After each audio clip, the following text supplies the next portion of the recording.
नमस्कार सांग मैंने आपण मानु समस्त को मो स्टोरी चैनल स्वागत। चलतु कहानी शुणा प्रेम बंधन भाग 7। पूर्व भागरे आपण माने पढ़ीथिले कि कुमुदार बापा ताकू डाकी कथा होचंती चंदूर माँ सह तार झगड़ा हो जाइछि। एबे तापरे चलतु आगको शुणिबा कहानी रे कौन सब घटुछि शुण। कारण माँ ठारू निज पिलार पसंद विषय आउ किए अधिक जानिछि जे हौ ठीक अछि ए भूल जेमिति आउ थरे न हुए। से माने भल लोक नुहंती जार मार कथा तीक्ष्ण छुरी ठारू भी धारुआ ता सह कौन बंधु बांधिब। पैसा कौन जीवन रे सबकिछि व्यवहार रे शालीनता नहीं। अरे ता माँ सिना सेमिति हेले पिलाटा तो पूरा शांत बिचारा केते भूल मागुथला निज माँ पाई। हौ से सबु छाड़ कुमुदा तू से सबु कथा मुंडुरु बाहर करी पढ़ापढ़ी रे मन दे। से पिला विदेश चली जा परे तू कले जीवु हेले लोपिता सह आग भली कथबार्ता नहीं। आउ जदि मु किछि शुणे तेबे किछि न पचारि तो बाहाघर करदेबी। मु किछि पाटिरे न कहि केवल मुंड टुंगार दे बाहरी आसिली। सबु दिन पई चंदू को भूली जिबाकु हेबो। भल पाइबा पई मोर पढ़िबार स्वप्न को भांगी परिबिनी। मु छोट बेलू मोर केते आशा आईएएस हेबी बोली हेले मु तुम छड़ा आउ काहाकू मो मन भितर स्थान देई परिबिनी। चंदू मोर जेतिकी भी सम्यक धारणा थिला ता अवश्य बदली जाइछि। मते निबिड़ भावे भल पाउथवा लोक मानकर मो प्रति घृणा भाव देखि मु अवश्य सबु बुझी सारिछि। बो ठीक है जे एठी केही नुहे कहार समय ठीक मते बुझेई देइछि अवश्य। चंदू आउ ता माँ भितरे जोरे झगड़ा हो जाइछि। तो जोगु मते आज सेभली जगह को जीवाकू पड़िला। मार सम्मान कौन रक्षा करिबु सेठी सेमानकु उल्टा भूल मागिलु हेले कौन पाई टिके शुणे। भूल कले भूल मगा जाए बोली तुमे तो शिखेइछ मामा। हाँ सतरे अरे वाह भेरी गुड हेले भूलटा कौन हो जाइछि मु टिके शुणे। ओहो मामा डोंट इरिटेट मी। मु ना एबे तुम प्रश्न सबुर उत्तर देबा पई परिस्थिति रे ही नहीं। मु मानसिक स्तर रे आदौ ठीक नहीं। ओहो मामा will you please leave me for some time. मु तुम प्रश्न सबुर उत्तर देबार मानसिक स्थिति रे नहीं मामा। मते बुझिबाकू चेष्टा कर। मो उपरे दया करी मते छाड़ी दियो मामा। हुए तो किछि समय नीरव रहिले मते टिके भल लागिबो। तू तो बेटा एमिति होछु सते जेमिति बहुत मूल्यवान जिनिस किए ताठारू छड़ेई नहीं जाइछि। जस्ट रिलैक्स बेटा। हाँ मोर मूल्यवान जिनिस मोठारू तमे ही तो छड़ेई नैछ मामा। मु रिलैक्स केमिति हेई परिबि कुह तुमे। से गाउलीठू अलगा करी तो माँ तो पाई गोटे सुंदर भविष्यत तैयारी करि देइछि। तू मते धन्यवाद देबु कौन उल्टा मो उपरे दोषारोप करुछु। धन्य से झियो की मंतुरा पानी पिएछि केजानी तू ताकू छाड़ी रही पारुनु। पूरा बापा भलिया पुआ होइछि। एमानकु ए गाउली भारी भल लागंती। ओहो मामा मते सेई एका कथा कही कही चिड़ा लागिलानी जे कुमुदाकू अजथरे दोष दियोनी। ता बापा माँ केही मो उपरकू आंगुठी उठौथिले कि ना ना तांकठू तुमको शिखिबार किछि थिला। तू बेसी कथा कहवा शिखिगलुनी नुहे। मो पुअर जेतेबेले किछि भूल ही नहीं सेमाने आंगुड़ी काई उठेइबे। भूल तो सेमानक झियर निज झियकू नियंत्रण रखी नाहंती बोली आज से बुली बुली प्रेम लीला करुछि। आउ हाँ मु सेमाना ठारू कौन शिखिबी सेमानकर से योग्यता ही नहीं। मामा तुम सह जुक्ति कले मु पारिबिनी। बेटर मु चुप रहिबा ही भल। घर पाखे आम गाड़ी आसी पहुँची गला मामा। ओल्हेई तुमे घर को जाओ मु गाड़ी पार्किंग करी आसुछि। माँ चलीगले घर भितर को मु निजको असहाय मने करुथुली। एते झियो मो जीवन रे आसीछंती हेले कुमुदा पूरा नियारा। सबु थाई मो पाखे सते जेमिति किछि नहीं। मु तुमको बहुत भल पाए कुमुदा। तुमे आज किछि भी ठीक कलनी हेले तुमे भी कौन करिबो जे मो मामा परिस्थिति को एमिति करिदेला जे तुमे बाध्य हल एसबु करिया पई। खाली शुणिथिली प्रेम कले कुआडे अनेक एकाठी हो जाती प्रेम को अलगा करिया पई। आउ आज से सब को मु अंगे निभाउछि। तुमे पाखरे थिले मते केते भल लागे आउ मो मन को केते शांति मिले से कथा मो ठारू अबा बेसी किए जानिबो। तुमर प्रथम स्पर्श मते सारा जीवन खुशी समर्पी देइथिला जेमिति। फेरी आसी देख तुमे कुमुदा तुम बिना तुम चंदू निसंग आउ एकला पड़ी जाइछि। तुम भली से कांदी परिबो नाही कारण से पुरुष पिला समाज कौन कहिबो। माइचियाटा झियो पई कांदुछि। फेरी आस कुमुदा तुमको मोर आण। फेरी आस प्लीज भाई। अरे काहा सह गपुछु केही कुआडे नाहंती आउ कांदुछु कौन पई। कुमुदा केमिति अछि मो जोगु से आज बहुत दुख रे अछि। मु किछि करि पारुनी। मोर ता जीवन रे आसीबा खुशी बुणिलानी बरं ता जीवन को विषम करिदेला। अरे सेमिति काहींकी कहूचु। तू कौन जानिथिलु एते शीघ्र पिउसी कि ता घर लोक जानिने बोली। व्यस्त हो ना भाई ସବୁ ଠିକ୍ ହେଇଯିବ। କେବେ ଠିକ୍ ହେବ ଲୋପା? ମୋ ମାମା ଯେମିତି ହଉଛନ୍ତି ମୋତେ କାହିଁ ଲାଗୁନି ଆଉ ଏ ଜନ୍ମରେ ତା ସହ ମୋର ଦେଖା ହେବ ବୋଲି। କୁମୁଦାର ଘର ଲୋକେ ଏତେ ସବୁ ହେବା ପରେ ଆଉ କ'ଣ ମୋତେ ଗ୍ରହଣ କରିବେ? ମାମା ତାଙ୍କୁ କେତେ କଥା କହିକି ଆସିଲା, ପୁରା ଡ୍ରାମା କରିଦେଲା ହେଠି। କୁମୁଦା ତ ମୋ ସହ ସବୁ ସମ୍ପର୍କ ତୁଟେଇ ଦେଲା କେବଳ ମାମା ପାଇଁ। କୋଉ ଝିଅ ଏତେ ସବୁ ହେଲା ପରେ ଆଉ ଭଲ ପାଇବା କଥା କହିବ କହିଲୁ?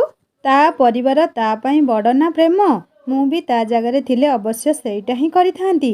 ମୋ ମାମା ସୁଧୁରିଆ କଥା ମୋତେ ଆଉ କାହିଁ ଦେଖାଯାଉନି। ଏତେ ସବୁ ହେଇଯାଇଛି। ତଥାପି ବି ତୁ ବ୍ୟସ୍ତ ହ ନା। ପିଉସାଙ୍କୁ କହ, ଦେଖିବୁ ସେ ସବୁ ଠିକ୍ କରିଦେବେ। ତାଙ୍କୁ କହ ଆସିବା ପାଇଁ।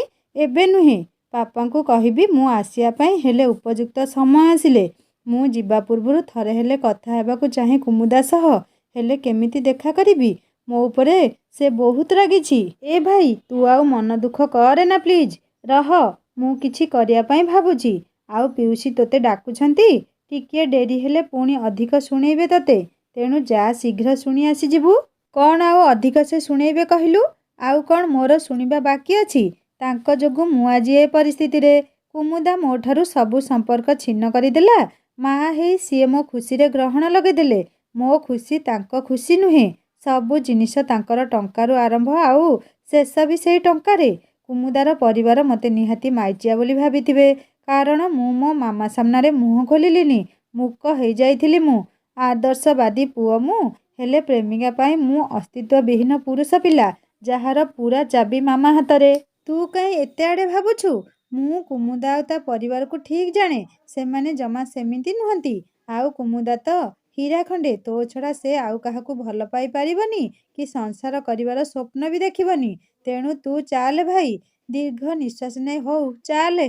ଏତେବେଳେ ଯାଏଁ କ'ଣ କରିଥିଲୁ କି? ଗାଡ଼ି ପାର୍କିଂ କରିଥିଲୁ ନା ଗାଡ଼ି କିଣିବା ପାଇଁ ପଳେଇଥିଲୁ? କାଲି ସକାଳେ ଫ୍ଲାଇଟ୍ରେ ଆମେ ଯିବା ଆମ ଘରକୁ।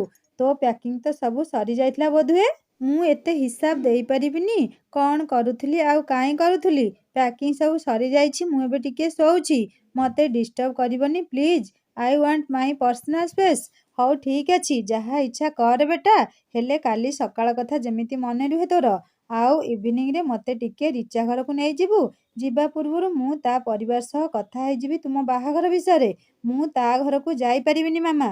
ମୁଁ ଏ ବାହାଘରରେ ଆଦୌ ରାଜି ନୁହେଁ।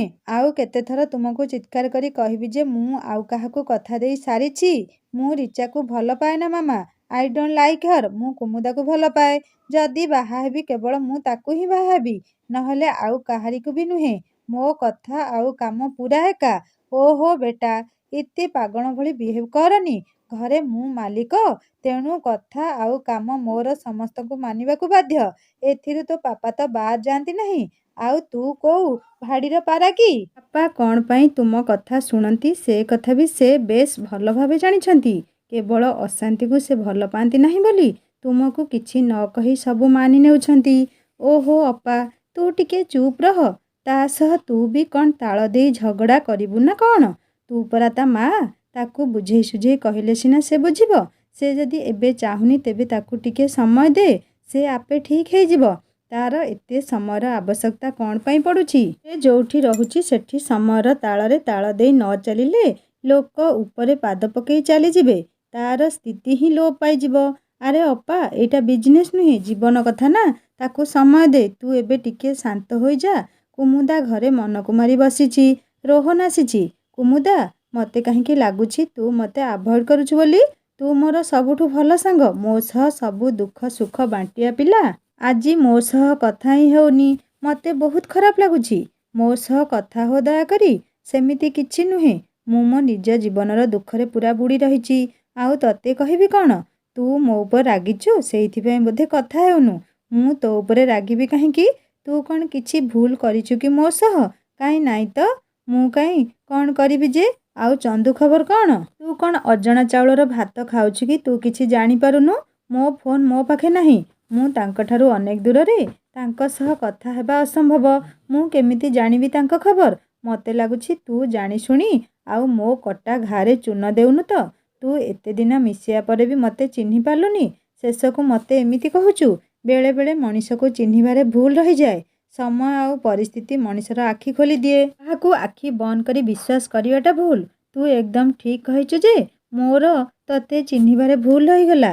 ତୋ କଥାର ମାନେ କ'ଣ କୁମୁଦା? ତୁ ମୋତେ କାହିଁକି ଦୋଷାରୋପ କରୁଛୁ? ତୁ ଏମିତି କାହିଁକି କହୁଛୁ? ତୁ ମୋତେ ଏମିତି କହିବୁ ବୋଲି ମୁଁ ଆଦୌ ବିଶ୍ୱାସ କରିପାରୁନି। ହେଲେ ତୋ ଭାଇ ଜାଣିଲେ? ମୋ ଉପରେ ତୁ ରାଗୁଛୁ କାହିଁକି? ଆଉ ତୁ ବି ଏମିତି ମୋ ସହ କରିବୁ ବୋଲି କ'ଣ ମୁଁ ବିଶ୍ୱାସ କରିଥିଲି? ସାଙ୍ଗ ନା ତୁ ମୋର ଶତ୍ରୁ? ମୋ ବନ୍ଧୁତାର ପ୍ରତିବଦଳରେ ତୁ ମୋ ସହ ବିଶ୍ୱାସଘାତକତା କରିଛୁ। ମୋ ନିଜ ଉପରେ ଘୃଣା ଆସୁଛି। ମୁଁ କେମିତି ମଣିଷ ଚିହ୍ନିବାରେ ଏଡ଼େ ବଡ଼ ଭୁଲ କରିଦେଲି ବୋଲି ମୋ ଆଖି ମୋ ସହ ଧୋକା କଲା। ତୋ ଉପରେ ଅତ୍ୟଧିକ ବିଶ୍ୱାସ କରି ମୋ ପ୍ରେମ କଥା କହିବାରୁ ସିନା ମୋର ଆଜି ଏ ଦୁର୍ଦ୍ଦଶା। ମୁଁ ଯଦି ଆଗ ପଛ ବିଚାର କରିଥାନ୍ତି ତେବେ ମୁଁ ମୋ ଚନ୍ଦୁଙ୍କ ଠାରୁ କେବେ ହେଲେ ଅଲଗା ହେଇନଥାନ୍ତି। ହେ ଛାଡ଼, ମୁଁ କାହିଁ ତତେ କହୁଛି ଏସବୁ ଯେ? କୁମୁଦା, ଆରେ ମୁଁ ତୋ ସହ କ'ଣ ବିଶ୍ୱାସଘାତକତା କଲି? ମୋତେ ଟିକେ ଦୟାକରି କହିବୁ? ଶୁଣେ, ମୋତେ କିଛି କହିବାର ନାହିଁ ତତେ। ତୁ ତୋ ବାଟରେ ଖୁସିରେ ରହ। ମୋ ବିଷୟରେ ଭାଇ ସହ ମିଶି ଆଉ ନାଟକ କରେନା ପ୍ଲିଜ୍। ଯେତିକି କରିବାର ଥିଲା ତୁ କରିଦେଲୁ। ତେଣୁ ଏବେ ମୋଠୁ ଦୂରେଇ ରହ। ନହେଲେ ମୁଁ ଭୁଲିଯିବି ତୁ କେବେ ମୋ ସାଙ୍ଗ ଥିଲୁ ବୋଲି। ଏତେ ବୁଲେଇ ବଙ୍କେଇ କଥା ସବୁକୁ ଗୋଲ ଗୋଲ ବୁଲଉଛୁ କାହିଁକି? ଯାହା କହିବା କଥା ସିଧା କହ, ହେଲେ ମୋତେ ଦୋଷାରୋପ କର ନାହିଁ। ସିଧା ଶୁଣିବାକୁ ଏତେ ସାହସ ଯଦି ଅଛି ତେବେ ଶୁଣେ। ମୋ ଭାଇ ଆଉ ମୋ ପରିବାର ଲୋକ ଚନ୍ଦୁଙ୍କ ବିଷୟରେ ଜାଣିଲେ କେମିତି? ତୁ କହିଛୁ ନା? ମିଛ କହିବୁନି। ସାହସ ଅଛି ଯଦି ସତ କହ ମୋତେ। ହଁ, ମୁଁ କହିଛି। ହେଲେ ତୋ ପାଖରେ ପ୍ରମାଣ କ'ଣ ଅଛି ମୁଁ କହିଛି ବୋଲି? ପ୍ରମାଣ ତ ମୁଁ ନିଜେ ଏ କଥା ମୋ କାନରେ ଶୁଣିଛି। ଏସବୁ ତୁ କହୁଥିବାର ଭାଇକୁ। ହଉ, ଭଲ ହେଲା ତୁ ଜାଣିଦେଲୁ। ଏଇଟା ବି ତ ଜାଣିଥିବୁ ଯେ ମୁଁ କାହିଁକି ଏମିତି କଲି ବୋଲି। ମୋର ଜାଣିବାର ଆବଶ୍ୟକତା ହିଁ ନାହିଁ। ତୁ ଚାଲିଯା ଏଇଠୁ। ଜାଣିବାର ଆବଶ୍ୟକତା ନାହିଁ କହିଲେ କ'ଣ ହେବ? ତୁ ବି ଜାଣିବା ଦରକାର ଯେ ମୁଁ ତତେ ଭଲ ପାଏ। ତା ବି ପିଲାଦିନରୁ। ହେଲେ କାଲିକା ପିଲା ସେ ଚନ୍ଦୁ ଆସିବ ତୋ ଜୀବନରେ ଆଉ ତୋତେ ଭଲ ପାଇ ବସିବ। ମୁଁ କେବେ ବି ଏମିତି ହେବାକୁ ଦେବିନି। ତୋ ଘର ଲୋକ ଯେମିତି କହୁଛନ୍ତି ତାଙ୍କ କଥାରେ ରାଜି ହେଇ ମୋ ସହ ନିର୍ବନ୍ଧ କରିନେ। ହେଲେ ମୁଁ ତତେ ଆଦୌ ଭଲ ପାଏନା। ଆଉ ଏତେ ସବୁ ହେବା ପରେ ମୁଁ ତତେ ଘୃଣା କରୁଛି, ଘୃଣା। ମୁଁ ମରିଯିବି ପଛେ ତତେ ବାହା ହେବିନି। କାରଣ ମୋ ମନ ଆଉ ଶରୀର ସବୁ କେବଳ ଜଣଙ୍କର, ସେ ହେଉଛନ୍ତି ଚନ୍ଦୁ, ବୁଝିଲୁ? ଚାଲିଯା ଏଇଠୁ। ଆଉ କେବେ ତୋର ଏଇ ବିଶ୍ୱାସଘାତକତା ମୁହଁକୁ ମୋତେ ଦେଖେଇବୁନି। ତୁ ତାର ପଇସା ଦେଖି ଲୋଭେଇ ଯାଇଛୁ ନୁହେଁ? ନହେଲେ ମୋତେ ମନା କରିବାର ପ୍ରଶ୍ନ ହିଁ ଉଠୁଛି କୋଉଠୁ? ରୋହନ, ତୋର ଏତେ ସାହସ ହେଲା କେମିତି ମୋ ଝିଅକୁ ପଚାରିବା ପାଇଁ? ଚାଲିଯା ଏଇଠୁ କହୁଛି ତତେ। ଆଉ ଦିନେ ତା ପାଖକୁ ଆସିବୁନି। ସାଙ୍ଗ ନାଁରେ ତୁ ଗୋଟେ କଳଙ୍କ। ହେଲେ ମାଉସୀ, ମୋ କଥା ଟିକେ ବୁଝନ୍ତୁ। ହେଲେ ଫେଲେ କିଛି ନାହିଁ। ତୋର ତା ସହ ଆଜିଠୁ କିଛି କଥା ନାହିଁ। ତୋ ମା ଯଦି ଏସବୁ ଜାଣିବ ତତେ ଘରୁ ବାହାର କରିଦେବ, ବୁଝିଲୁ? ଚାଲିଯା ଏଇଠୁ। ରୋହନ ଚାଲିଯିବା ପରେ କୁମୁଦା, ଛି, ତା କଥାରେ ତୁ କାନ୍ଦୁଛୁ ମା? ଜୀବନ ଅଛି ମାନେ ସୁଖ ଆଉ ଦୁଃଖ ଆସିବ। ସମାଜରେ ବଞ୍ଚୁଛେ ଭିନ୍ନ ଲୋକ ଆଉ ତା ସହ ଭିନ୍ନ ମାନସିକତାକୁ ସେମାନଙ୍କର ନେଇ ଆମକୁ ବି ଖୁବ୍ ଧ୍ୟାନର ସହ ବଞ୍ଚିବା ପାଇଁ ପଡ଼ିବ। ଲୋପିତା ଫୋନ କରିଥିଲା ମା। କାଲି ସକାଳୁ ଚନ୍ଦୁ ଚାଲିଯିବ, ତା ସହ ଟିକେ କଥା ହେଇଯା ମା। ସେ ବହୁତ ମନ ଦୁଃଖରେ ଅଛି। ଏତିକିବେଳେ ବାପା ଆଉ ଭାଇ କେହି ନାହାନ୍ତି ଘରେ। କଥା ହେଇଯା। ସେ ଯାଆନ୍ତୁ, ତାଙ୍କୁ କିଏ ଅଟକେଇଛି ଯେ? ମୁଁ ତ ତାଙ୍କଠାରୁ ସବୁ ସମ୍ପର୍କ ଛିନ୍ନ କରିସାରିଛି ନା ବୋଉ। ଆଉ ବାପାଙ୍କୁ କଥା ଦେଇଛି ମୁଁ ତାଙ୍କ ସହ ଆଉ କେବେ କଥା ହେବିନି ବୋଲି। ମାରେ, ତୁ ବହୁତ ସାନ। ଜୀବନ ଜୀଇଁବାର କଥା ତୁ ଅବା ଶିଖିବୁ କେମିତି? ସମ୍ପର୍କ ଗଢ଼ିବା ବହୁତ କଷ୍ଟ, ହେଲେ ତାକୁ ଭାଙ୍ଗିବା ବହୁତ ସହଜ। ଆଉ ଥରେ ଭାଙ୍ଗିଗଲା ପରେ ତାକୁ ସଜାଡ଼ିବା କାଠିକର ପାଠ। ଭଲ ପାଇବା କ'ଣ ରାଗ ଅଭିମାନରେ କାହା ପାଇଁ ଶେଷ ହୋଇଯାଏ? ସେ ବିଚରାର ଦୋଷ କ'ଣ? ମୁଁ ମାନୁଛି ତୁ ତା ଉପରେ ରାଗିଛୁ। ହେଲେ ତା ମା କହିବା ବେଳେ ସେ କାହିଁ କିଛି କହିଲାନି ବୋଲି। ହେଲେ ତା ସଂସ୍କାର ତା ମୁହଁ ବନ୍ଦ କରୁଥିଲା। ନିଜ ବାପା ମାଆଙ୍କୁ ତୁ କ'ଣ ଜବାବ ଦେଇପାରୁଛୁ? କଥାରେ ଅଛି ବା, ବଡ଼ ଲୋକଙ୍କୁ ଉତ୍ତର ନାହିଁ। ତୁ ତାକୁ ଏବେ ବି ଭଲ ପାଉଛୁ। ତେବେ ତା ସହ କଥା ହେଇଗଲେ ତୋର ଅସୁବିଧା କ'ଣ? ବାପା ଏବେ ସିନା ରାଗିଛନ୍ତି, ଆଗକୁ ମୁଁ ତାଙ୍କୁ ବୁଝେଇ ଦେବି। ତୁ ବ୍ୟସ୍ତ ହନି, ନେ ଫୋନରେ କଥା ହେଇଯା। ବୋଉ, ତୁ ଯାହା କହୁଛୁ ତା ତ ସତ। ହେଲେ ତାଙ୍କ ମାଆଙ୍କୁ ନେଇ କ'ଣ ଚଳି ହେବ? ତୁ ତାହେଲେ ଡରି ଯାଉଛୁ? ଆରେ ତୋ ଜେଜେମାଙ୍କ ଠାରୁ କ'ଣ ସେ ଅଧିକ ଦୁଷ୍ଟ? ମୁଁ ତ ପୁଣି ତାଙ୍କୁ ଏତେ ବର୍ଷ ଧରି ସହିଲି। ତୋ ବାପାଙ୍କୁ ଯେବେ ବି କୁହେ କହିବେ ଭଗବାନ ଅଛନ୍ତି ଉପରେ, ସେ ସବୁ ଦେଖୁଛନ୍ତି। ତୁ ତୋ କାମ କରେ। ତୋ ପିଉସୀ ଭଲ ପାଇ ବାହା ହେବା ପରେ ଜେଜେମାଙ୍କ ଉପଦ୍ରବ ଟିକେ କମିଲା। ଆଉ ତାପରେ ତ ସିଏ ଚାଲିଗଲେ ସବୁଦିନ ପାଇଁ ଆମକୁ ଛାଡ଼ି। ତେଣୁ ମୁଁ କହୁଛି ତୁ ଚନ୍ଦୁ ସହ କଥା ହେଇଯା। ହେଲେ ବୋଉ, ଆଲୋ, ହେଲେ ପୁଣି କ'ଣ? ମୋ କଥା ମାନେ ଟିକେ। ଲୋପିତାକୁ ଫୋନ କରି ଚନ୍ଦୁ ସହ କଥା ହେଇଯା, ନହେଲେ ପୁଣି ପଛରେ ପସ୍ତେଇବୁ। ବୋଉ, ତୁ ମୋତେ କହ, କଥା ହେଇକି ଲାଭ କ'ଣ? କାଲି ତ ସେ ଚାଲିଯିବେ, ଆଉ ତାଙ୍କ ସହ ଜୀବନରେ ମୋର ଆଉ ସମ୍ପର୍କ ବି ହେବା କଷ୍ଟ। ତେଣୁ ସବୁ କିଛି ଭୁଲି ମୁଁ ମୋ ପାଠରେ ମନ ଦେବି। ମୋ ଲକ୍ଷ୍ୟରେ ପହଞ୍ଚିବା ପରେ ଯାଇ ଦେଖିବି। ସତେ ଯେମିତି ତୋ ଲକ୍ଷ୍ୟରେ ପହଞ୍ଚିବା ଯାଏଁ ସବୁ ସେଇ ଜାଗାରେ ସେମିତି ଥିବ। ଓହୋ ବୋଉ, ଯଦି ମୋ ଭାଗ୍ୟରେ ଚନ୍ଦୁଙ୍କ ସହ ଜୀବନ ବିତେଇବାର ଲେଖା ଥିବ, ତେବେ ମୋ ଲକ୍ଷ୍ୟରେ ପହଞ୍ଚିବା ଯାଏଁ ସବୁ ସେମିତି ହିଁ ଥିବ। ହଁ, କିଛିଟା ପରିବର୍ତ୍ତନ ହେଇପାରେ, ହେଲେ ଭଲ ପାଇବା କେବେ ହେଲେ ପରିବର୍ତ୍ତନ ହେବନି। ହେଲେ ମୁଁ ତୋ ମା' ହିସାବରେ କହିବି ଯେ ତା ସହ ଟିକିଏ କଥା ହେଇଯା। ଏତିକିବେଳେ ବୋଉର ଫୋନ୍‌କୁ ଫୋନ୍ ଆସିଲା। ଆଉ ଲୋପିତାର ଫୋନ୍ ଥିଲା। କୁମୁଦା, ନେ, ଲୋପିତା ଫୋନ୍ କରିଛି, କଥା ହେଇଯା। ବାପା ଭାଇ ଏବେ ଆସିବେନି, କାମରେ ଯାଇଛନ୍ତି। ହେଲେ ବୋଉ, ଆରେ ନେ, ଆଉ ବେଶୀ କିଛି ନ ଭାବି କଥା ହେଇଯା, ମୁଁ ଆସୁଛି। ତେଣେ କେତେ କାମ ମୋର। ହ୍ୟାଲୋ ଲୋପିତା, କ'ଣ ହେଲା କହ? ତୁ ଆଉ ଫୋନ୍ କରିବୁନି ମୋତେ? ବାପା କି ଭାଇ ଜାଣିଲେ ପୁଣି ଅସୁବିଧା ହେଇଯିବ। ମୋତେ ଖରାପ ଭାବିବୁନି ସାଙ୍ଗ। ପରିସ୍ଥିତି ହିଁ ସେମିତି ହେଇଯାଇଛି। ମୁଁ ଘରେ ବସି ପଢ଼ିବି, ଆଉ କେବଳ ପରୀକ୍ଷା ଦେବା ପାଇଁ କଲେଜ ଯିବି ବୋଲି ବାପା କହିଛନ୍ତି। ମୁଁ ରଖୁଛି ଫୋନ୍, ଆଉ ଫୋନ୍ କରିବୁନି ପ୍ଲିଜ୍। ହ୍ୟାଲୋ, ମୁଁ ଚନ୍ଦୁ କହୁଛି। ମୁଁ ଫୋନ୍ ରଖୁଛି। ପ୍ଲିଜ୍ ତୁମକୁ ମୋ ରାଣ। ଫୋନ୍ କାଟନି କୁମୁଦା। ମାମାଙ୍କ ପାଇଁ ମୁଁ ଭୁଲ ମାଗୁଛି। କିଛି ଭୁଲ ମାଗିବା ଦରକାର ନାହିଁ। ହଉ, କ'ଣ କହିବାର ଅଛି ଶୀଘ୍ର କୁହ। ମୁଁ କାଲି ଚାଲିଯାଉଛି। ତୁମକୁ ଦେଖିବାକୁ ଭାରି ଇଚ୍ଛା ହେଉଛି। ହେଲେ ମୋ ଭାଗ୍ୟ ତ ଏତେ ଖରାପ ଯେ ଆଉ କେବେ ଦେଖା ହେବ କେଜାଣି? ଆଉ କେବେ ଦେଖା ହେବନି। ତୁମେ ଯେତେ ଶୀଘ୍ର ବୁଝିଯିବ ସେତେ ଭଲ। ପରିବାରକୁ ଦୁଃଖ ଦେଇ ସମ୍ପର୍କ ଗଢ଼ାଯାଇ ନ ପାରେ। ମୋର ବଡ଼ ଭୁଲ ହେଇଗଲା ସମ୍ପର୍କ ଯୋଡ଼ି ତୁମ ସହ। ମୁଁ ଭୁଲି ଯାଇଥିଲି ଯେ ମୁଁ ଗାଉଁଲି ଆଉ ଗରିବ ବୋଲି। ତୁମ ସାମ୍ନାରେ ମୁଁ କିଛି ନୁହେଁ। ମୋ ନାଁ ଆଉ ତୁମ ନାଁ ଭିତରେ ଆକାଶ ପାତାଳ ଫରକ ମଧ୍ୟ। ଏମିତି ତୁମେ କହୁଛ କୁମୁଦା? ମୁଁ ତୁମକୁ କେବେ ଏମିତି କହିଛି? ମୁଁ ତୁମକୁ ଭୁଲ ମାଗୁଛି ମାମା ଏମିତି କହିଥିବାରୁ। ମୋତେ ଏମିତି କହି ଏତେ କଷ୍ଟ କାହିଁ ଦେଉଛ? ନହେଲେ ଆଉ କ'ଣ କହିବି ତୁମକୁ? ମୋ ଭଲ ପାଇବା ଯୋଗୁଁ ମୋ ଚରିତ୍ର ସହ ପରିବାର ଲୋକଙ୍କର ସମ୍ମାନ ବି ଗାଁ ଦାଣ୍ଡରେ ନିଲାମ ହେଇଗଲା। ଆଉ ତୁମେ ଠିଆ ହେଇ କ'ଣ ଅନ୍ଧ ଧୃତରାଷ୍ଟ୍ର ସାଜି ନଥିଲ ନା କ'ଣ? କ'ଣ ପାଇଁ ତୁମ ମାଆଙ୍କୁ କିଛି କହିଲନି? ସେ ଯେତେବେଳେ ମୋ ବାପାଙ୍କୁ ଏତେ ଖରାପ କରି କହିଲେ। ମୁଁ ପ୍ରେମ ପାଇଁ ତ ଆଉ ବାପା ମାଆଙ୍କୁ ବିକିଦେବିନି ନା। ଭଲ ପାଇବା ପାଇଁ ସାହସ ଦରକାର। ହେଲେ ତୁମେ ତ ସେଦିନ ଆଦର୍ଶ ପୁଅ ହେଇଯାଇଥିଲ ନା। ସେଇଥିପାଇଁ ଭୁଲ ମାଗୁଛି ତୁମକୁ। ମାମାଙ୍କୁ ତ କେତେ କହିଛି, ଆଉ କ'ଣ କହିଥାନ୍ତି ତୁମେ କୁହ? ମୋତେ ଦୁଃଖ ଲାଗୁଛି ଯେ ତୁମେ ମୋତେ ବୁଝିପାରୁନ। କିଛି ବୁଝିବା ଦରକାର ନାହିଁ ମୋର। ବହୁତ ବୁଝିଗଲି ତୁମକୁ। ତୁମ ବଡ଼ବଡ଼ିଆମାନଙ୍କ ପାଇଁ ପ୍ରେମ ଆଉ ପ୍ରେମିକା କେବଳ ଶସ୍ତା ଚିଜ। ଆମ ଭଳିଆ ଗରିବ ଝିଅକୁ ବ୍ୟବହାର କରି ଇଜ୍ଜତକୁ ଆମର ନିଲାମ କରି ନିଜେ ଝାଡ଼ିଝୁଡ଼ି ହେଇ ବସି ପଡ଼ିବ। ଧନୀ ବୋଲି ତୁମେମାନେ ଅନ୍ୟମାନଙ୍କୁ ମଣିଷ ବୋଲି ମାନନି। ଆଉ ତୁମ କଥା କ'ଣ କହିବି? ସାହସ ଶୂନ୍ୟ ମଣିଷ, ଭୀରୁ ତୁମେ। ମା ସାମ୍ନାରେ ପୂରା ମୂକ। ଆଉ ଜମା ଫୋନ୍ କରିବନି। ମୁଁ ତୁମକୁ ଭଲ ପାଏନି। ସେ ରିଚାକୁ ବାହା ହୋଇଯାଅ। ମୋ ଜୀବନକୁ ଆସି ଆଉ ଦୁଃଖ ଦିଅନି ମୋତେ। ଏବେ ତୁମେ କିନ୍ତୁ ମୋତେ ବହୁତ ବାଧିଲା ଭଳି କଥା କହୁଛ କୁମୁଦା। ମା ମୋର, ତାକୁ ଅତି ବେଶୀରେ ବୁଝେଇ କିଛି କହିବି। ଆଉ କ'ଣ ଖଣ୍ଡା ନେଇ ଲଢ଼ିବି ବୋଲି କହୁଛ? ମୋତେ ଭୀରୁ ବୋଲି କହି ତୁମେ କ'ଣ ପ୍ରୁଭ୍ କରିବାକୁ ଚାହୁଁଛ? ମୁଁ ତୁମକୁ ଭଲ ପାଏ କୁମୁଦା, ଆଉ ତୁମକୁ ହିଁ ବାହା ହେବି। ହେଲେ ତୁମେ ଯଦି ଆଉ କାହା ସହ ସଂସାର କରିବ ବୋଲି ଭାବୁଛ, ତେବେ ତୁମେ ମୁକ୍ତ। ହେଲେ ତୁମେ ମୋତେ ବାଧ୍ୟ କରି କହିପାରିବନି ଆଉ କାହା ସହ ବାହା ହେବା ପାଇଁ। ମୁଁ କିଛି କହିବାକୁ ଚାହେଁନା। ମୁଁ ଫୋନ୍ ରଖୁଛି। Hello, hello Kumuda, please phone କାଟନି। ହ୍ୟାଲୋ କୁମୁଦା, ମୋ କଥା ଟିକେ ଶୁଣ ପ୍ଲିଜ୍। ଫୋନ୍ କାଟନି। ତୁମକୁ ମୋ ରାଣ। ଏ କ'ଣ, ଫୋନ୍ କାଟିଦେଲ ତୁମେ? ଏତେ ଅଭିମାନ ଯେ ମୋ ରାଣ ଦେଲେ ବି ତୁମକୁ କିଛି ଫରକ ପଡ଼ୁନାହିଁ।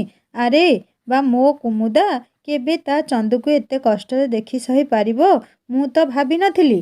ହେଲେ ଏ ରାଗ ଆଉ ଅଭିମାନରେ ଆମ ଭିତରର ସୁନ୍ଦର ସମ୍ପର୍କକୁ ମୁଁ କେବେ ହେଲେ ଭାଙ୍ଗି ଦେବାକୁ ଦେବିନି। ତୁମ ବିନା ମୋର କିଛି ଅସ୍ତିତ୍ୱ ହିଁ ନାହିଁ କୁମୁଦା। କାଲି ମୁଁ ଫେରିଯିବି କୁମୁଦା।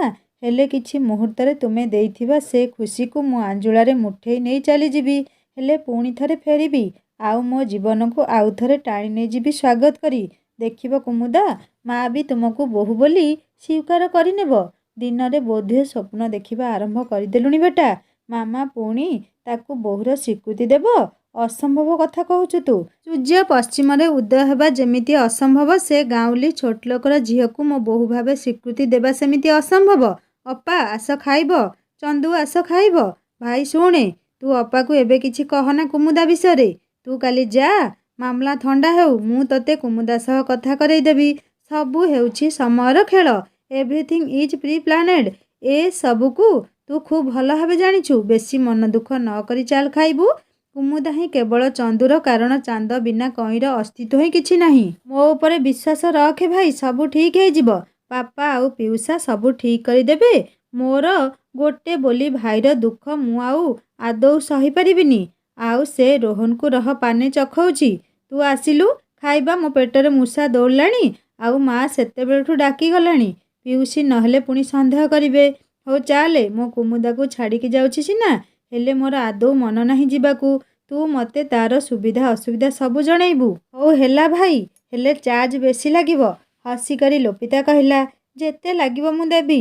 ଆରେ ମୋର କିଛି ଦରକାର ନାହିଁ ଭାଇ, ମୁଁ କେବଳ ମଜାରେ କହିଦେଲି ନା। ମୁଁ ଜାଣେ ଚନ୍ଦୁ, ମୁଁ ତୁମକୁ ଏମିତି କହି ତୁମ ମନରେ ଅନେକ କଷ୍ଟ ଦେଇଛି। ହେଲେ ମୋ ଜାଗାରେ ଥିଲେ ତୁମେ କ'ଣ କରିଥାନ୍ତ? କାଲି ତୁମେ ଚାଲିଯିବ ଭାବିଲେ ମୋତେ ବହୁତ କଷ୍ଟ ହେଉଛି। ହେଲେ ଅକୁହା କୋହକୁ କେବଳ ଛାତି ତଳେ ଲୁଚେଇ ମୁହଁରେ ସେ କୃତ୍ରିମ ହସକୁ ଫୁଟେଇବାକୁ ପଡ଼ିବ। ବାପା ବୋଉଙ୍କୁ ମୁଁ ଆଉ କେତେ କଷ୍ଟ ଆଉ ଅପମାନ ଦେବି କହିଲ? ମୁଁ ତୁମକୁ ଭଲ ପାଏ ମୋ ପ୍ରାଣଠାରୁ ବଳି। ହେଲେ ତୁମ ସ୍ତ୍ରୀ ହେବା ଏ ଜନ୍ମରେ ବୋଧେ ଆଉ ସମ୍ଭବ ନୁହେଁ। ସମୟର ଗତିକୁ କିଏ ଅବା ରୋକିପାରେ? ରାତି ସାରା ଭାବି ଭାବି ମୁଁ ଭଲରେ ଶୋଇ ବି ପାରିଲିନି। ଆଉ ମୁଁ ଠିକ୍ ଜାଣେ ଚନ୍ଦୁ, ତୁମେ ବି ଶୋଇ ନଥିବ। ମୋ ଉପରେ ରାଗିବନି। ସକାଳ ହେଇଗଲାଣି, ତୁମେ ବୋଧହୁଏ ଚାଲିଯିବଣି। ଏଇ କୁମୁଦା, ଆଲୋ ଜଲ୍ଦି ଆ। ଭାଇ ତୋର ଗାଡ଼ି ନେଇ ଯାଉଥିଲା, କିଏ ଗୋଟେ ପିଟି ଦେଇଛି। ସେ ଏବେ ମେଡ଼ିକାଲରେ। ବୋଉ ତୋର ଏସବୁ ଶୁଣି ଆଉ ଉଠୁନି। ମାନିଅପା, ତୁମେ ଏସବୁ କ'ଣ କହୁଛ? ମୋ ଭାଇ। ଆଲୋ ଏତେ ବ୍ୟସ୍ତ ନ ହେଇ ବୋଉକୁ ସମ୍ଭାଳେ ତୋର। ହେ ଭଗବାନ, ମୋର ଏତେ ବଡ଼ ପରୀକ୍ଷା ନେଉଛ କାହିଁକି ତୁମେ ମୋ ପାଇଁ? ବାପା ବୋଉ ପୁରା ଚିନ୍ତାରେ। ଆଉ ଏବେ ଭାଇର ଏତେ ବଡ଼ ଦୁର୍ଘଟଣା। ବୋଉ ଏସବୁ ଶୁଣି ପୁରା ବିଛଣାରୁ ଆଉ ଉଠୁନି। ବାପା ଆଉ ସାନ ଜେଜେଙ୍କ ପୁଅମାନେ ସେଇଠି ଅଛନ୍ତି। ବାପା ଫୋନ୍ କରି କହିଲେ, କୁମୁଦା, ବହୁତ ଟଙ୍କା ଦରକାର। ଭାଇର ଅପରେସନ୍ ହେବ କୁଆଡ଼େ? ଏତେ ପଇସା କୋଉଠୁ ଆସିବ ବୋଲି କହି ଚିନ୍ତା କରୁଥିଲେ। ହେଲେ ମୋତେ କହିଲେ, ତୁ ବ୍ୟସ୍ତ ହଅନା, ବୋଉକୁ ସମ୍ଭାଳେ, ମୁଁ ସବୁ ଯୋଗାଡ଼ କରିଦେବି। ମୋ ମନ ଭିତରଟା ଖାଲି କ'ଣ ହେଇଯାଉଥାଏ। ଦୁଃଖର ପାହାଡ଼ ଯେମିତି ଛିଣ୍ଡି ପଡ଼ିଲା ମୋ ପରିବାର ଉପରେ। ଖାଲି ଠାକୁରଙ୍କୁ ଗୁହାରି କରି ଦୀପ ଜଳେଇବା ଛଡ଼ା ଅଧିକ ଅବା ମୁଁ କ'ଣ କରିପାରିବି? ଆମ ପାଖରେ ଏତେ ପଇସା କୋଉଠୁ ଆସିବ? ସଙ୍ଗେ ସଙ୍ଗେ ଯେ ଭାଇର ଅପରେସନ୍ ହେବ। ହେ ଭଗବାନ, କିଛି ଉପାୟ ଦିଅ ମୋତେ। ଠିକ୍ ଏତିକିବେଳେ ରୋହନ ଫୋନ୍ କଲା। ଆଲୋ କୁମୁଦା, ତୋ ଭାଇର ଦୁର୍ଘଟଣା ହେଇଛି ଶୁଣି ବହୁତ ଖରାପ ଲାଗିଲା। ହେଲେ ଏସବୁ ହେଲା କେମିତି? ଆକୁ ଆଉ ସେ ଚନ୍ଦୁ ତୋ ଭାଇ ଉପରେ ରାଗ ରଖି କରିନି ତ? ଚୁପ୍ କର ତୁ। ଚନ୍ଦୁ ବିଦେଶ ଫେରିଯିବେଣି। ଆଉ ଏତେ ଛୋଟ ଆଉ ଘୃଣ୍ୟ କାମ ସେ କେବେ ବି କରିବେନି। ତେଣୁ ତୁ ଆଉ ତାଙ୍କୁ ବଦନାମ କରିବାକୁ ଚେଷ୍ଟା କରନା। ହଉ ହେଲା, ମୋତେ ଯାହା ଲାଗିଲା ମୁଁ ସେଇଟା କହିଦେଲି। ଆଉ ମୁଁ ଶୁଣିଥିଲି ବହୁତ ଟଙ୍କା ଦରକାର ଅପରେସନ୍ ପାଇଁ। ଆଉ ମଉସାଙ୍କ ପାଖେ ଏତେ ଟଙ୍କା ନାହିଁ। ମୁଁ ସାହାଯ୍ୟ କରିପାରିବି। ହେଲେ ତୋର ଗୋଟେ ମୋର ସର୍ତ୍ତ ମାନିବାକୁ ପଡ଼ିବ। କ'ଣ କହ, ତୁ ରାଜି କି ନୁହେଁ? କୋଉ ସର୍ତ୍ତ? ମୋ ଭାଇ ପାଇଁ ମୁଁ ସବୁ ସର୍ତ୍ତରେ ରାଜି ତୋର। ତୁ ମୋ ସହ ବାହା ହେବୁ ବୋଲି ଘରେ କହ। କ'ଣ ରାଜି କି ନୁହେଁ? ଯଦି ହଁ ତେବେ କହ, ମୁଁ ସଙ୍ଗେ ସଙ୍ଗେ ବାପାଙ୍କୁ କହି ତୋ ବାପାକୁ ନେଇ ଟଙ୍କା ଦେଇଦେବି। ହେଲେ ରୋହନ, ତୁ ଏତେ ଶସ୍ତା ମାନସିକତାର ବୋଲି ଯଦି ଜାଣିଥାନ୍ତି, ତେବେ ତୋ ସହ ବନ୍ଧୁତା ନୁହେଁ, ବରଂ ତୋ ଆଡ଼କୁ ମୁଁ ଆଡ଼ ଆଖିରେ ବି ଚାହିଁ ନଥାନ୍ତି। ତୁ ଏତେ ଖରାପ, ଆଉ ତୋ ସହ ବନ୍ଧୁତା କରିବା ମୋ ଜୀବନର ବିରାଟ ବଡ଼ ଭୁଲ ଥିଲା। ତୁ ଗୋଟିଏ ଧୋକାବାଜ। ତୁ ମୋ ଅସୁବିଧାର ଫାଇଦା ଉଠେଇ କ'ଣ ଲାଭ ପାଉଛୁ ରୋହନ? ମୁଁ ତ ଖାଲି ପ୍ରପୋଜାଲ ଦେଲି। ହେଲେ ଚଏସ୍ ଇଜ୍ ଅଲ୍ ୟୋର୍ସ। ମୁଁ ଜାଣିଛି ଯେ ତୁ ବହୁତ ଚାଲାକ, ହେଲେ ତୁ ଭାବିଚିନ୍ତି ନିର୍ଣ୍ଣୟ ନେବୁ ଟିକେ। ତୋ ଭାଇ ଜୀବନର କଥା ନା, ବେଶୀ ଚିନ୍ତା କରନା, ମୁଣ୍ଡ ଖରାପ ହେଇଯିବ। ସମୟ ନେ, ଆଉ ଭଲ ଭାବେ ଭାବିଚିନ୍ତି କହ। ହେଲେ ବେଶୀ ଭାବିବୁନି, ନହେଲେ ତୋ ଭାଇ ସେଇଠୁ ଉପରକୁ ଶୀଘ୍ର ଟିକେଟ କାଟିଦେବ। ଏଇ ଚୁପ୍ କର ରୋହନ, ନହେଲେ ତତେ ଜୀବନରେ ମାରିଦେବି ମୁଁ। ଏତେ ତଳକୁ ତୁ ଖସି ଯାଇପାରୁ, ମୁଁ ତ ସ୍ୱପ୍ନରେ ସୁଦ୍ଧା ଭାବି ପାରୁନଥିଲି। ମୁଁ ଆହୁରି ବି ତଳକୁ ଖସିପାରେ କୁମୁଦା। ତୁ ଏତେ ଚିନ୍ତିତ ହଅନା ମୋ ପାଇଁ। ତୁ ଭାବେ ତୋ ଭାଇକୁ ବଞ୍ଚେଇବୁ ନା ନାହିଁ। ରୋହନ ଫୋନ୍ ରଖିଦେଲା। ତାର ସର୍ତ୍ତ ମୋ କାନରେ କାହିଁ ବାରମ୍ବାର ଗୁଞ୍ଜରିତ ହେଉଥିଲା। ଚନ୍ଦୁ ଆଉ ତା ଭିତରେ ଆକାଶ ପାତାଳର ଫରକ। ତା ସର୍ତ୍ତ ବିଷୟରେ ଭାବିଲା ବେଳକୁ ମୋ ଦେହ ଭିତରଟା ଘୃଣାରେ କମ୍ପମାନ ହେଉଥିଲା। ବୋଉର ତ ଏମିତି ଅବସ୍ଥା। ଭାଇ କଥା ଶୁଣି ବାପାଙ୍କୁ ଏ ସର୍ତ୍ତ ବିଷୟରେ କ'ଣ ବା କହିବି? ହେ ଭଗବାନ, ଏ କି ବିଷମ ପରିସ୍ଥିତି ମୋ ପାଇଁ। ମୋତେ ଏସବୁ ଦେଖିବା ପୂର୍ବରୁ କାହିଁକି ମରଣ ହେଲାନି କେଜାଣି? କାହାକୁ ଅବା ମୁଁ ଦୁଃଖ ସବୁ ଜଣେଇବି, ଆଉ କିଏ ଶୁଣିବ? ଦୁଃଖ ସମୟରେ ଏଠି କେହି କାହାର ନୁହେଁ। ଶସ୍ତା ସମ୍ବେଦନଶୀଳ ହେବାର ସେ ମିଛ ଅଭିନୟ ବହୁତ କଷ୍ଟ ଦିଏ। ଏଠି ସୁଖରେ ସବୁ ଅଦିନିଆ ମେଘ ଭଳି ବରଷି ଯାଆନ୍ତି। ହେଲେ ଦୁଃଖରେ ସେମାନଙ୍କର ମାନସ ପଟରେ ସତେ ଯେମିତି ଆମେମାନେ ଅବହେଳିତ ଆଉ ନିଷ୍ପେଷିତ। କାହାର ଶୁଭ ଦୃଷ୍ଟି ଆମ ଉପରେ ପଡ଼େ ନାହିଁ। ବଣ ମଲ୍ଲି ପରି ଅକାଳରେ ଝରିବା ବୋଧହୁଏ ନିଷ୍ପତ୍ତିର ନିଷ୍ଠୁର ନିୟମ। କିଛି ଜିନିଷ ଆମ ପାଇଁ ଆଉ ମଙ୍ଗଳ ପାଇଁ ହେଉ ନଥାଏ। ଗରିବ ଝିଅର ଅବା ମନ ଆଉ ଇଚ୍ଛା କ'ଣ ଯେ ପ୍ରେମ କରି ଜୀବନସାଥୀ ବାଛିବା ବି ତା ଭାଗ୍ୟରେ ନାହିଁ। ଭାବିଦେଲେ କ'ଣ କିଛି ହୁଏ। ଭଗବାନ ବି ବୋଧେ ଚାହୁଁଛନ୍ତି ମୋ ବାହାଘର ସେ ରୋହନ ସହ ହେଉ ବୋଲି। ମୋ ଖୁସି ଯଦି ଚାହିଁବି ତେବେ ମୋ ଭାଇ ଭଲ ହେବ କେମିତି? ଏତେ ସ୍ୱାର୍ଥପର ମୁଁ ହେଇପାରିବିନି। ହେଲେ ସେ ରୋହନ ଭଳି ଖରାପ ପିଲାକୁ ମୁଁ ମୋ ନିଜ ବେକରେ ଛନ୍ଦି କ'ଣ ବିପଦକୁ ଆ ବଳଦ ମୋତେ ବିନ୍ ଭଳି ବରଣ କରିବି ନା କ'ଣ? ହେ ଭଗବାନ! ମୋ ମୁଣ୍ଡରେ ମୁଁ ଗଭୀର ଯନ୍ତ୍ରଣା ଅନୁଭବ କରୁଛି। ସତେ ଯେମିତି ମୋ ମୁଣ୍ଡ ଫାଟିଯିବ। କିଛି ସମୟ ବସିଲି ଆଉ ଅନେକ ଭାବିବା ପରେ ମୁଁ ସ୍ଥିର କଲି ରୋହନ ସତରେ ମୁଁ ରାଜି ହେଇଯିବି। ମୋ ଭାଇଠାରୁ ଚନ୍ଦୁ କେବେ ହେଲେ ମୋ ପାଇଁ ବଡ଼ ନୁହେଁ। ଯାହା ସହ ମୁଁ ବଡ଼ ହେଇଛି, ସବୁ କିଛି ଶିଖିଛି, ମୋ ପିଲାଦିନର ସାଥୀ ଆଉ ସବୁ ସାଉଁଟା ସ୍ମୃତିର ଯିଏ ମୂକ ସାକ୍ଷୀ, ତାକୁ ମୁଁ ମୋ ଖୁସି ପାଇଁ ହରେଇବାକୁ ଚାହେଁନା। ମୋ ଭାଇ ମୋ ଜୀବନ। ବହୁତ କାନ୍ଦିଲି, ହେଲେ ଲୁହ ପୋଛିବା ପାଇଁ କିଏ ଅବା ଆସିବ? ଠିକ୍ ଫୋନ୍ କରିବା ପାଇଁ ରୋହନକୁ ଯାଇଥିଲି। ବାପା ଫୋନ୍ କରି କହିଲେ ଟଙ୍କା ଡିପୋଜିଟ୍ ସରିଛି। ଭାଇ ଅପରେସନ୍ ଆଜି ସନ୍ଧ୍ୟାରେ ହେବ ବୋଲି। ହେଲେ ବାପା, ଏତେ ଗୁଡ଼ିଏ ଟଙ୍କା ଆସିଲା କେଉଁଠୁ? ମୁଁ ବି ଠିକ୍ ସେ ଜାଣିନି ରେ ମା। ମୋତେ ଆସି ଡାକ୍ତର କହିଲେ ପଇସା ଡିପୋଜିଟ୍ ହେଇସାରିଛି ଆଉ ଭାଇର ଅପରେସନ୍ ସନ୍ଧ୍ୟାରେ ହେବ। ହେଲେ ବାପା, ଆମେ ଜାଣିବା ତ ଦରକାର କିଏ ଏତେ ବଡ଼ ସାହାଯ୍ୟ କରିଛି ଆମକୁ ଏ ସ୍ୱାର୍ଥପର ଦୁନିଆରେ, ଯୋଉଠି ଏତେ ଲୋକ ଆମକୁ ଫେରେଇ ଦେଲେ। ଆମେ ଜାଣିଲେ ତ ପୁଣି ସେ ସବୁ ଟଙ୍କା ଆମ ସୁବିଧା ଦେଖି ଫେରେଇବା। ହଁ, ନିଶ୍ଚିତ ଭାବେ ତୁ ଠିକ୍ କହୁଛୁ। ହେଲେ ଏବେ ସେ ସବୁର ବେଳ ନୁହେଁ। ଭାଇ ଆଗ ଭଲ ହେଇସାରୁ। ତୁ ବୋଉର ଯତ୍ନ ନେ। ମୁଁ ପରେ ଫୋନ୍ କରିବି। ମୁଁ ଭାବିଲି ଆଉ ରୋହନ କ'ଣ ପଇସା ଦେଇଛି? ମୁଁ ତାକୁ ଫୋନ୍ କରି ବୁଝିବା ପାଇଁ ଫୋନ୍ କଲି। ହ୍ୟାଲୋ, ହଁ କୁମୁଦା, ତୁ ଏତେ ଶୀଘ୍ର ନିର୍ଣ୍ଣୟ ନେଇଗଲୁ? ଆରେ ୱାଃ, ତାହେଲେ ତୁ ପ୍ରେମଠାରୁ ପରିବାରକୁ ବେଶୀ ଭଲ ପାଉ ଜାଣି ଖୁସି ଲାଗିଲା। ମୁଁ ନିଶ୍ଚିତ ହେଇଗଲି ସିଏ ପଇସା ଦେଇନି। ମୋତେ ଖୁବ୍ ଜୋରରେ ରାଗ ଲାଗୁଥିଲା ଆଉ ସେଇଥିପାଇଁ ମୁଁ ରାଗିକି କହିଲି ମୁଁ ତୋ ପ୍ରସ୍ତାବରେ ଆଦୌ ରାଜି ନୁହେଁ। ତୁ ମୋତେ ଏତେ ଦୁର୍ବଳ ବୋଲି ଭାବିଲୁ? ମୁଁ କାହିଁକି ରାଜି ହେବି ତୋ ସର୍ତ୍ତରେ? ମୁଁ କ'ଣ ପାଗଳ? ତୋ ଭଳିଆ ବିଶ୍ୱାସଘାତକକୁ ମୁଁ ବିଶ୍ୱାସ କରି ସାରା ଜୀବନ ମୁଁ ତୋ ସହିତ ରହିବି? ମୋ ସର୍ତ୍ତରେ ରାଜି ନୁହେଁ ମାନେ? ତୋ ଭାଇକୁ ସବୁଦିନ ପାଇଁ ହରେଇ ବସିବୁ ତୁ? ଆଉ ତୁ ଯଦି ଏତେ ସବୁ ନ ଜାଣି ପାରୁଛୁ, ତୋଠାରୁ ବଡ଼ ମୂର୍ଖ ଆଉ କେହି ନାହିଁ ଏ ସଂସାରରେ। ତାହେଲେ ଏବେ ବି ସମୟ ଅଛି। ଭାବିନେ ମୁଣ୍ଡ ଥଣ୍ଡା କରି। ମୁଁ ଅପେକ୍ଷାରେ ରହିଲି। ମୁଁ କିଛି ନ କହି କେବଳ ହଉ କହି ଫୋନ୍ଟି କାଟିଦେଲି। ମୁଁ ଏକ ପ୍ରକାର ନିଶ୍ଚିତ ହେଇଗଲି ଯେ ରୋହନ ପଇସା ଦେଇନି ଭାଇ ଅପରେସନ୍ ପାଇଁ। ତେବେ ଏତେ ଗୁଡ଼ାଏ ଟଙ୍କା ଦେଲା କିଏ? କାରଣ ଚନ୍ଦୁ ତ ବିଦେଶ ଫେରିଯିବେଣି। ଗୁଡ଼େ ପ୍ରଶ୍ନ ମୋ ମନରେ ସୂତା ନଟି ପରି ଗୁଡ଼େଇ ତୁଡ଼େଇ ହେଇ ଅସ୍ତବ୍ୟସ୍ତ କରି ପକାଉଥିଲା ମୋତେ। ହେଲେ ଆଶ୍ୱସ୍ତି ହେଇ ଭଗବାନଙ୍କୁ ଧନ୍ୟବାଦ ଜଣାଇଲି। ମୁଁ ଦୌଡ଼ି ଦୌଡ଼ି ବୋଉ ପାଖକୁ ଗଲି। ବୁଝିଲୁ ବୋଉ, ତୁ ବ୍ୟସ୍ତ ହୋନା ଜମାରୁ। ଭାଇର ଅପରେସନ୍ ସନ୍ଧ୍ୟାବେଳକୁ ହେବ ଆଉ ସେ ଖୁବ୍ ଶୀଘ୍ର ଭଲ ହେଇ ଘରକୁ ଫେରିବ। ତୁ ଖାଲି ଠାକୁରଙ୍କୁ ଡାକେ ଭାଇ କେମିତି ଭଲ ହେଇ ଘରକୁ ଫେରୁ। ହେଲେ ମା କୁମୁଦା, ଏତେ ପଇସା ଆସିଲା କୋଉଠୁ? ଆମେ ତ ଗରିବ ଲୋକ। କିଏ ଏତେ ପଇସା ଦେଲା ଆମକୁ? ତାର ଆମକୁ ଏତେ ପଇସା ଦେବାରେ ମନ୍ଦ ଉଦ୍ଦେଶ୍ୟ କିଛି ନାହିଁ ତ? ମା ବାପା କହିଲେ ସେ ନିଜେ ବି ଜାଣିନାହାନ୍ତି କିଏ ଦେଲା ବୋଲି। ତୁ ଏତେ ଚିନ୍ତା କରେନା। ବାପା ଆଉ ଭାଇ ଘରକୁ ଫେରନ୍ତୁ, ଆମେ ବୁଝିନେବା। ହଉ ହେଲା, ତୁ ଯା ଗ୍ରାମଦେବତୀ ଆଉ ଗାଦି ବ୍ରହ୍ମଙ୍କ ପାଖେ ଦୀପ ଦେଇ ଆସିବୁ। ହଉ ବୋଉ, ଠିକ୍ ଅଛି। ସନ୍ଧ୍ୟା ଧୂପ ଦେଇ ମୁଁ ବସିଥାଏ ଛାତ ଉପରେ। ପବନ ଜୋରରେ ବହୁଥାଏ। ଗଙ୍ଗଶିଉଳି ଆଉ କାମିନୀ ଫୁଲର ମହକରେ ଚତୁର୍ଦ୍ଦିଗ ଫାଟି ପଡ଼ୁଥାଏ। ଜହ୍ନ କିରଣ ମୋ ମନର ଗଭୀର କ୍ଷତରେ ମଲମ ପରିବର୍ତ୍ତେ ଲୁଣ ଦେବା ଭଳି କାମ କରୁଥାଏ। ମନରେ ସରସତା ନାହିଁ। ଆ ଭିତରେ ଜୀବନର ଗତିପଥଟା ଯେମିତି ନର୍କ ଆଡ଼କୁ କ୍ଷିପ୍ର ବେଗରେ ଗତି କରୁଛି। ଆ ପୂର୍ବରୁ କେବଳ ଶୁଣିଥିଲି ଯେ ଜୀବନ କୁଆଡ଼େ ଦୁଃଖରେ ପରିପୂର୍ଣ୍ଣ ଆଉ ଅନେକ ସଂଘର୍ଷ କରିବାକୁ ପଡ଼େ ଏଇ ଜୀବନରେ। ହେଲେ ଆଜି ମୁଁ ଭୁକ୍ତଭୋଗୀ। ମୋ ଅନ୍ୟମନସ୍କତାରୁ ମୋତେ ଫେରେଇ ଆଣିଲା ମୋ ଫୋନ୍ର ରିଂଟୋନ୍। ହ୍ୟାଲୋ, ହଁ ବାପା କୁହ। କୁମୁଦା, ଭାଇର ଅପରେସନ୍ ସରିଗଲା। ସେ ଏବେ ଭଲରେ ଅଛି। ଆନେସ୍ଥେସିଆର ପ୍ରଭାବ ଏବେ ବି ଅଛି। ତେଣୁ ସେ ଉଠିଲେ ମୁଁ କହିବି ତୁ କଥା ହେବୁ। ବୋଉକୁ ଖାଇବାକୁ ଦବୁ, ମୁଁ ପଛରେ ଫୋନ୍ କରିବି। ଆଜ୍ଞା ବାପା, ଠିକ୍ ଅଛି। ତୁମେ ବି କିଛି ଖାଇନିଅ। ମୁଁ ଆଉ ବୋଉ କାଲି ଅଟୋ କରି ଭାଇକି ଦେଖିବାକୁ ଯିବୁ। ନା ନା, କିଛି ଆସିବା ଦରକାର ନାହିଁ। ଆମେ ଶୀଘ୍ର ଘରକୁ ଫେରିଯିବୁ। ହଉ ବାପା, ଠିକ୍ ଅଛି ତାହେଲେ।